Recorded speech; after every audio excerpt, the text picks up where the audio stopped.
Çapır zincir halkısı, Şemşe devesinin badurdankısı. Çapır zincir halkısı, Şemşe devesinin badurdankısı. Aynın kızımış, aynın özümiş, Navaktın tatlı, kunun sözümiş. Aynın kızımış, aynın özümiş, Navaktın tatlı, kunun sözümiş. Kızken karamet, uzken allamet, gözüm düştü şu demden mende muhabbet.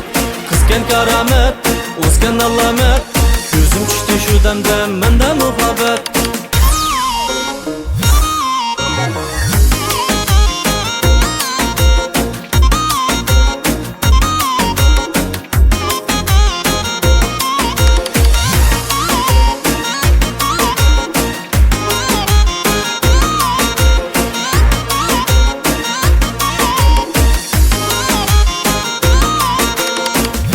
Düştüm, çektim nadamet, Mecnun gibi köydüm ben, köydüm allamet. Feyiğa düştüm, çektim nadamet, Mecnun gibi köydüm ben, köydüm allamet.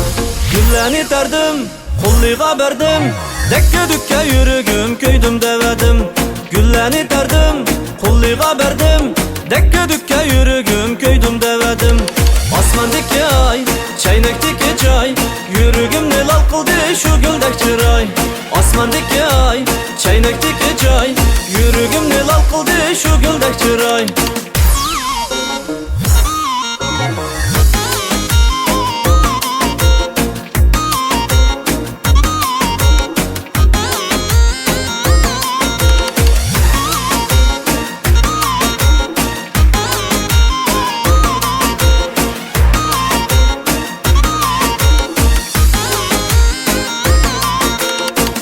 Karamet, uzken allamet, gözüm düştü şu demden mende muhabbet.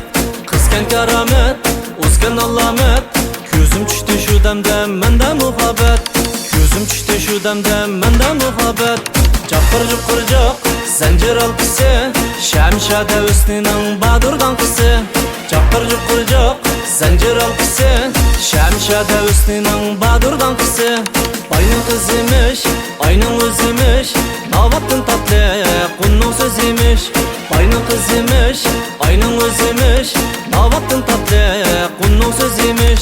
Navaktın tatlı, kunun sözüymüş.